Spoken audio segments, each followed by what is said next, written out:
It might be more. We'll see. I'll let them in as soon as this goes live. Can you hear me okay? Yes. Good. Start my video. There I am. Boom, boom, boom. Let's start the webinar.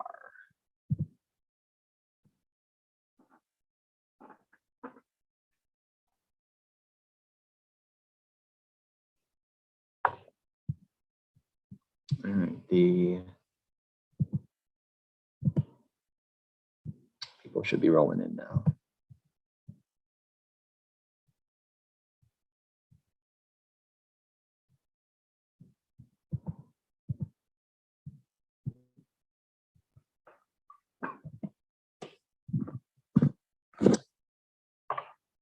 Hey everyone, people are starting to join, and we'll get started in a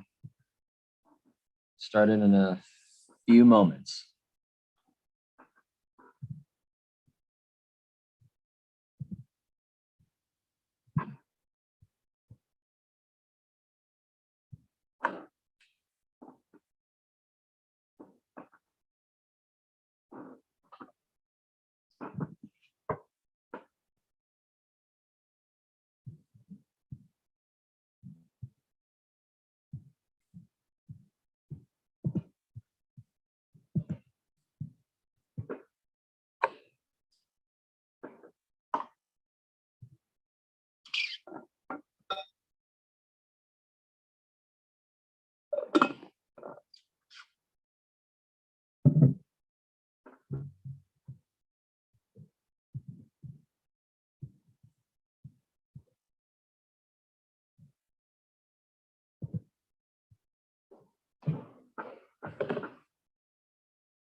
All right.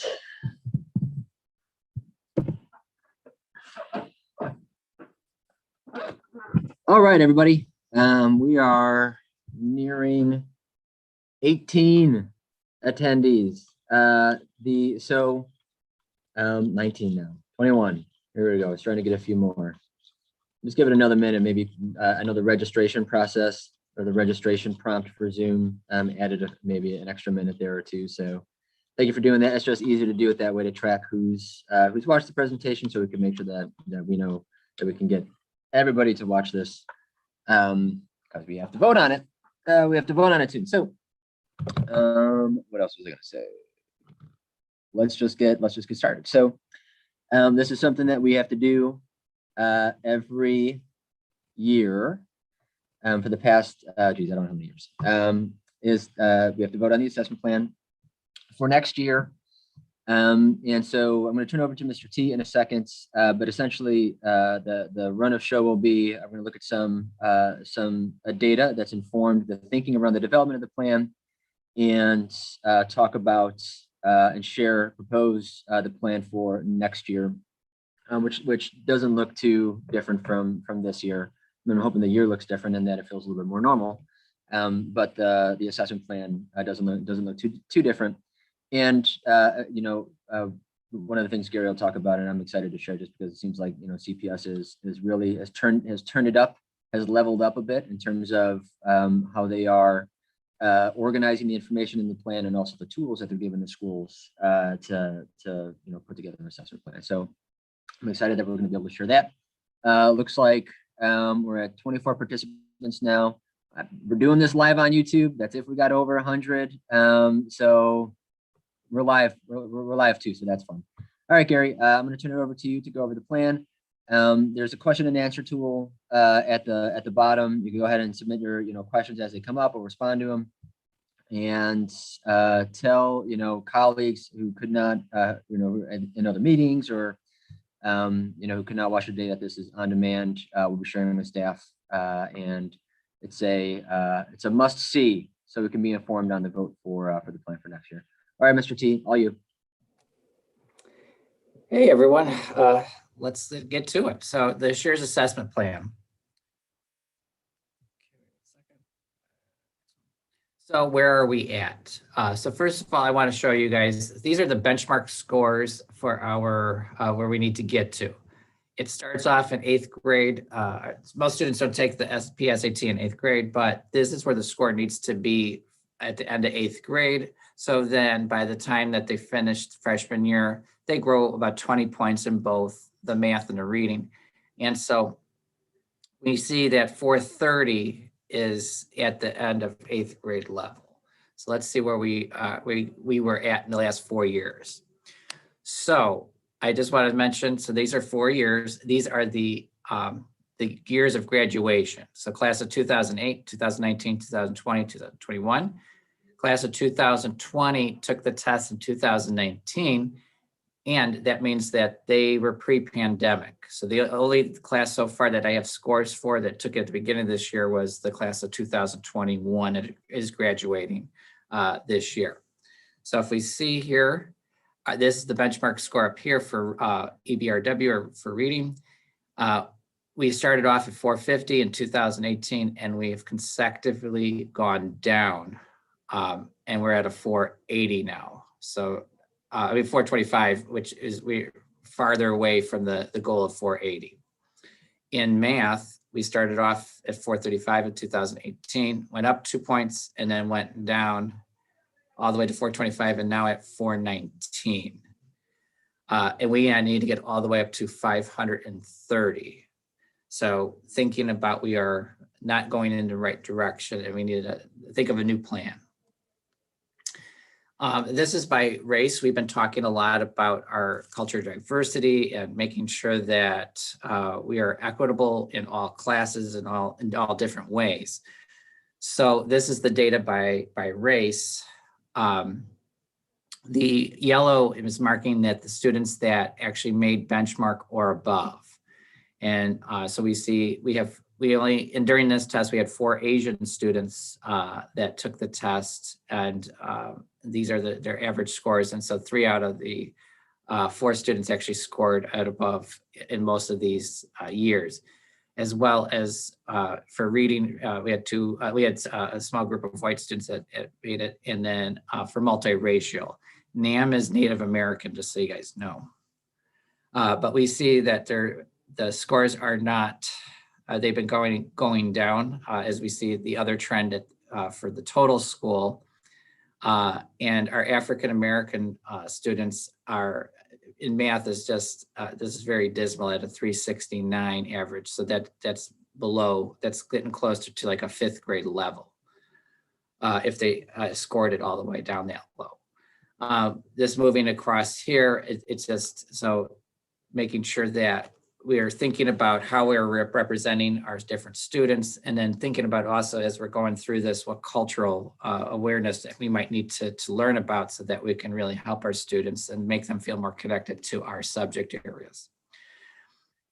These are some specific call outs around our current seniors. So we only had, out of 20 students, Black students that took the test, 1 Black female met the benchmark on math. 46 out of 201 students that are Hispanic met the EBRW or the reading portion of the test, and only 19 of the students made benchmark on the math out of the 201. There we had 6 white students that took the test, so 3 students made benchmark at EBRW and 2 in math. 3 Asian students made a benchmark in EBRW and 3 in math, so out of a total of 4. None of our Native American students or multiracial students, so we have 1 in each category for these, did not meet benchmark. Our other push is then looking into our diverse learner groups and our English language learners. So for instance, so if we're looking here at our reading scores, and these are all reading, we could see that there's almost 100-point difference between students that are receiving diverse learner supports and not receiving diverse learner supports. As the years have gone, the scores have kind of went up a little bit here, and then it has gone back down for students receiving diverse learner supports. And then we could see that these students across here as well that did not receive any supports have also dropped. So thinking about what we need to do here. English language learners, we see that the non-English language learners have started to go up and then has dropped as well. And then the students receiving the supports have gone up and then dropped a little bit this year. This year we can kind of that makes more sense. The differences have decreased, but our overall scores also have been decreasing for students that are not receiving any supports. Then looking at the math scores, we see some similarities as well. So students that are not receiving any DL supports have dropped, and then students that were receiving the DL supports actually have went up a little bit and then kind of stayed the same. So they're working, and we just got to think about how to keep on increasing those numbers. And then same thing with the English language learners. We started off with some pretty good scores, and then they started to drop in general education. And then with the English language learner supports, they went up, and then they went down a little bit this year. So they're in the right direction. I know this year was a little bit more difficult, but just thinking about, we are going in the right direction, but this got to keep on working towards that. Some different specific call-outs around students receiving DL and EL services. We had 1 female student receiving DL services scored above benchmark in both EBRW and math out of 43. So just 1 student. 2 male students receiving EL services scored at or above in English, and then the 1 male student out of the 2 mentioned above receiving EL services met the benchmark in math. So just thinking about this, we have to really think about how we are supporting our students, how we're differentiating instruction, what are we getting at, and really being specific. So now I'm going to go to our plan. Give me 1 second here. Wait, no, not that one. Yeah, not that one. Give me 1 second.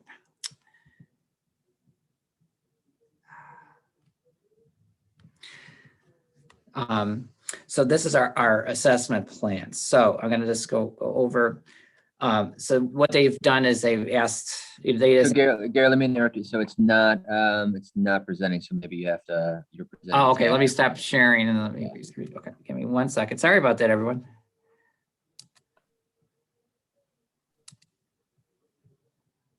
How are we now? There it is. Yep. All right. Now, when I turn to the screen, does it show that the next page? Yep. Okay. You got it. Okay, I just want to make sure. Sorry about that, everyone.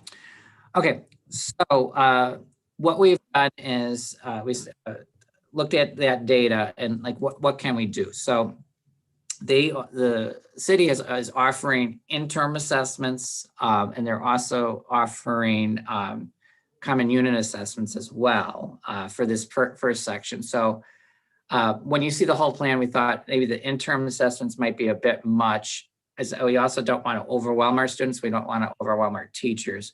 And so giving out extra, giving too many tests can also be a hindrance. So looking at this plan, we're just making sure that all subjects have common and unanimous assessments across the board for each of, and this shows quarterly, but it mean, you might have a unit that's 3 weeks long. You might have a unit that's 10 weeks long. So it's just kind of based off of that throughout the year. And so it's in all different subjects, math, science, social studies, and so forth, going all the way down.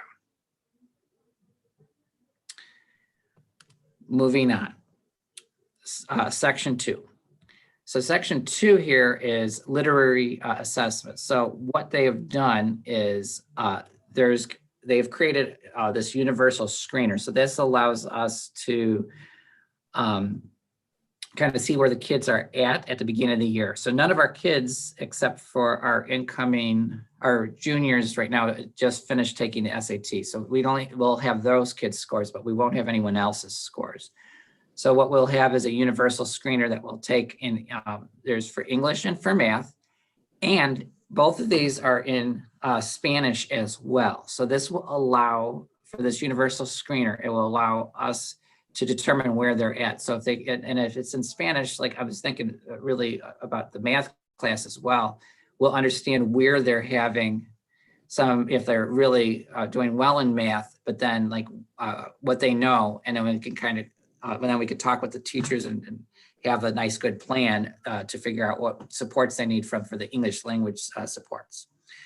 Also in here is this progress monitoring tool that they're adding. So this comes in English and in math, and this progress monitoring we would do throughout the year. And so what this would do is just tell us those specific skills that you guys have been working on in class, what the students need help with. And then this could be helping you guys then break the class into groups. So you might have, you might be working on the same topic, but some kids might need some different supports. So you might have your class broken up, and so that you can differentiate instruction by these skills. And then as you guys are teaching that, by the end of the quarter, then end up, or even by the end of the 5 weeks, you could then do another diagnostic and see where they're at. So that will help you as well. These could also be used as quizzes as well. And that again is in math and English. And this one is currently in English. Here they have 2 languages, both English and Spanish. This is basically saying the same thing for math, and it comes in both English and in Spanish for both the universal and the progress monitoring assessments. Moving on. Now our PSAT test. So for what's going to happen next year is that, looking through this, is that we're going to start off the year with the College Board official pre-PSAT test. So you'll have that in 9th grade. This will be in October. It will be in 10th grade. And 11th grade, we'll take the NMSQT for the National Merit Scholarship. And then we're also going to offer for our current seniors, our current juniors that did not take the test. We have 11 students, I believe, that did not take the SAT this year. Most of them due to feeling unsafe with the COVID at the moment. So they'll be coming in then next year then to complete that SAT. And that will be at the beginning of the year, and October is usually the date. They'll give us a couple of dates within the month. Then during the middle of the year, what we've decided to talk about is then they have created a checkpoint practice test. It's an SAT test. And so checkpoint is the assessment system where all these other tests will be at as well. And in that, they'll have a practice PSAT, and we'll be able to see the scores and the data that right away of around about where they would be at. So this will allow you guys then, and this will be taking place in January for most classes, and in February for the sophomores because of the IB classes. A lot of the kids will be doing their personal projects, and we wanted to make sure that they had enough time to have them all completed and showed off. And so this will be the middle of the year. Finally, at the end of the year, then ninth grade, 10th grade, and 11th grade will take the official PSAT for 9 and 10, and then the official SAT for the 11th grade. Moving on.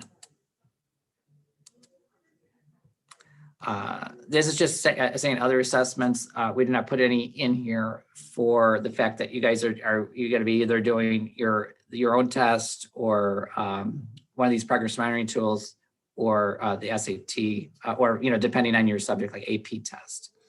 So if you look at the final piece of this calendar or this assessment plan, so for ELA, the beginning of the year, well, actually throughout the year, you guys will be using your normal unit assessments. There are ones that are inside of the checkpoint system, and you guys could use those, and it would actually grade a lot of them pretty quickly for you. And then we have our universal screener that we would do at the beginning of the year, see where our kids are at, and that comes in both English and in Spanish versions. And then we'll be progress monitoring throughout the year. And again, that comes in both English and Spanish. For math, very similar. We'll be doing your common unit assessments across the board, our universal screener at the beginning of the year to see where we're at, and then progress monitoring throughout. Moving on, science, social studies, world languages, arts, health, and so forth will all be using the common unit assessments.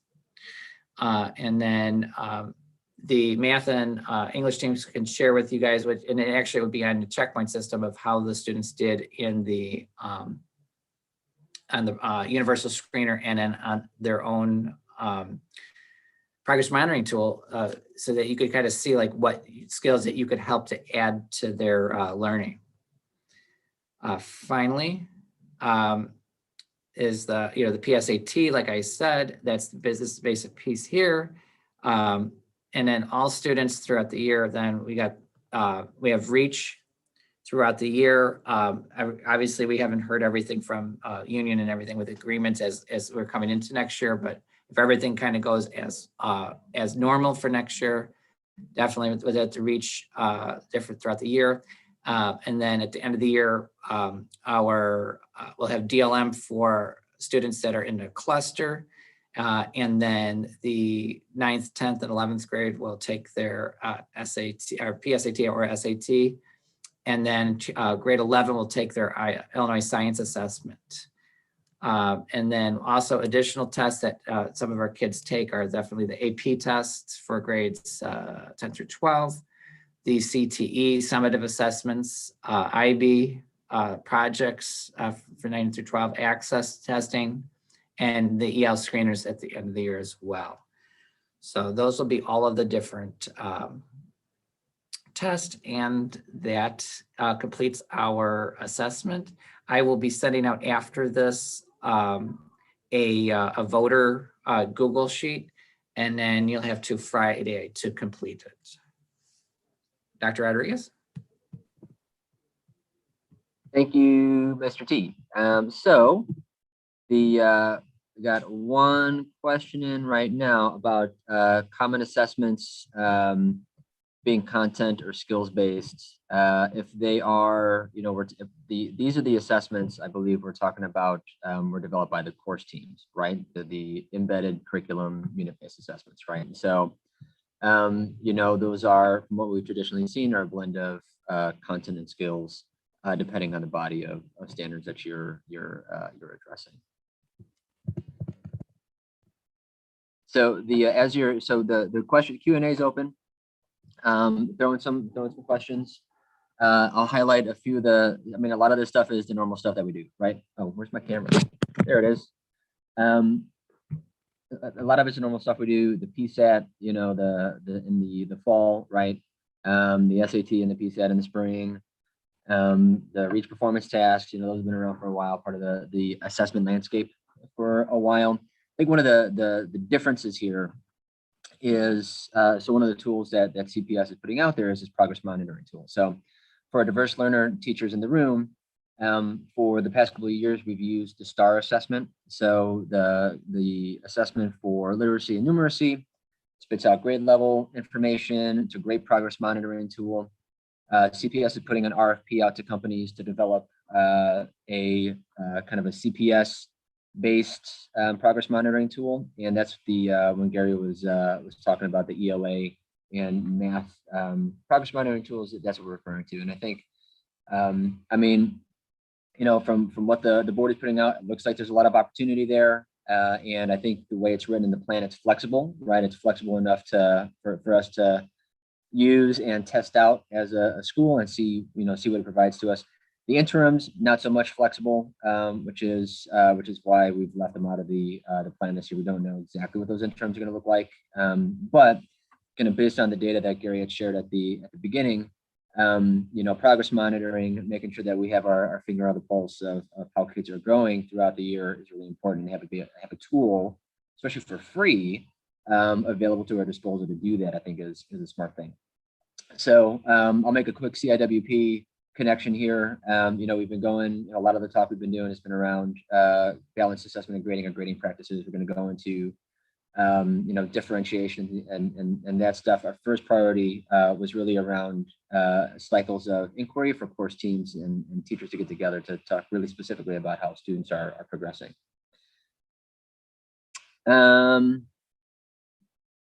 Yeah, so are we going to have training guidance on how to use these scores for screeners? Absolutely. So that's the interesting thing the primary question that I pitched the assessment team downtown was, when we sat through essentially a version of this, and they unveiled the hey, this is coming, it's gonna be a great thing. We got the RFP out there, got some companies lined up. So what we don't know yet is exactly what those tools look like. Right, so we don't know what the progress monitoring tool for ELA looks like, for math looks like. It's in those two content areas. So when those things are revealed, and here's why exactly it's flexible, right? So if it's revealed and it's great, okay, we got the flexibility to do it. We can put our heads together, train up, test it out, see how it works, share best practices, that kind of stuff. If if it's unveiled and my hope is that it's not. My guess is probably not. Because there's the RFP is, so CPS won't be developing it. They'll be contracting with other companies to develop the progress monitoring applications or software.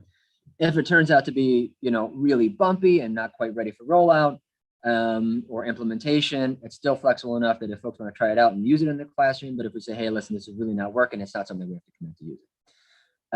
The screeners are the universal screener was a BOI, Gary, right? That was for BOI only and as needed.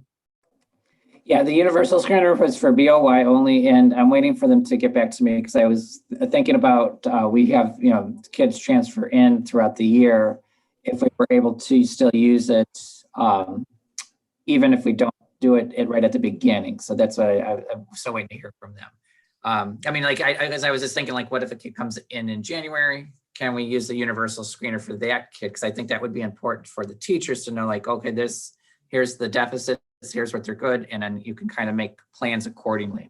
So that's I don't know yet. And one thing that I missed from this first question is, the screeners are not the screener. The progress monitoring tools are going to be English and for ELA, for English language arts, and for math. But all teachers of all content areas will be able to have access to these scores. So if you're a social science teacher, if you're a science teacher, if you're RT, there's ways you'll have access to the information. And I think it'll be up to us to figure out exactly based on the tool, how we can use that data for our instruction appropriately.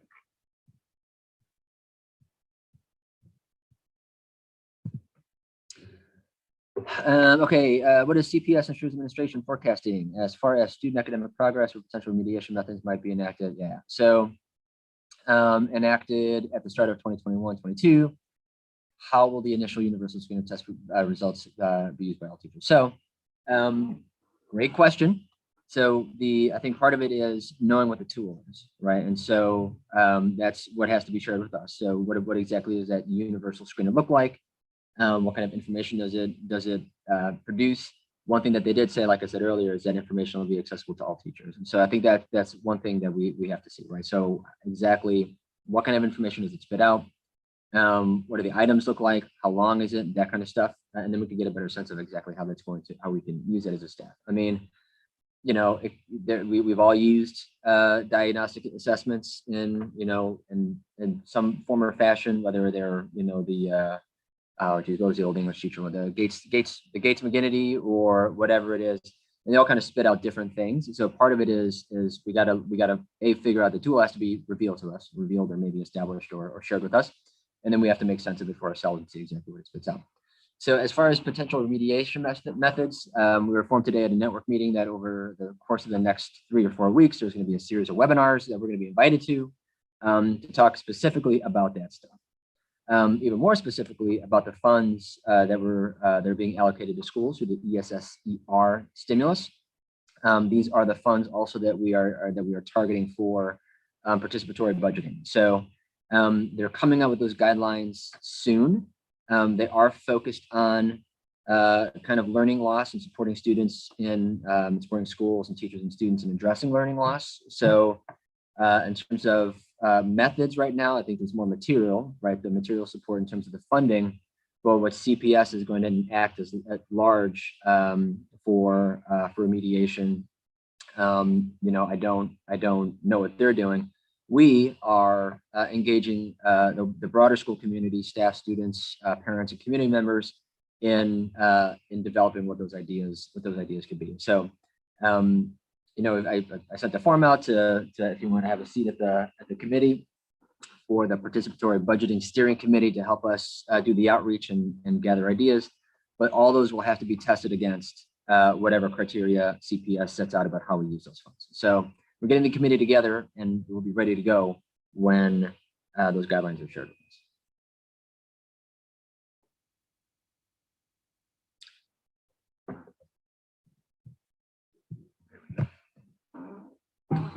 So yes, so the 50% minimum grade will continue post-COVID.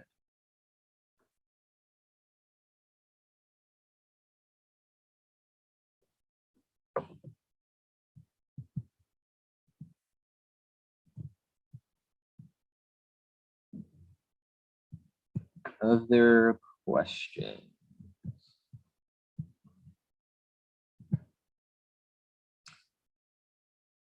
So Gary, any folks are out there still thinking about questions? Anything to add or to round out the assessment conversation? No, I think that's it. I'll be sending out the link for the Google vote sheet. And then just we need that by Friday, end of day. So more direction on that to come from us. And I will be sharing the link or the information. I'm doing this, well, we're doing it on YouTube. So I think I'll record on YouTube. So I could share it that way, as well as you can access it on demand from Zoom. So, one of these, that's a good question. I'll leave the questions for anything related directly to the assessment plan right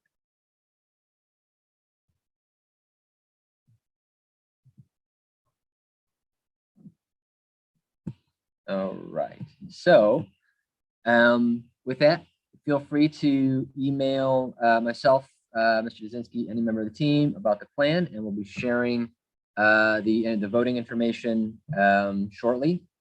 And I hope all of you have a good rest of your day. Tell your colleagues if they have not watched this to watch it, because we do have a turnaround time for the vote. And with that, I hope all of you have a fantastic rest of your day.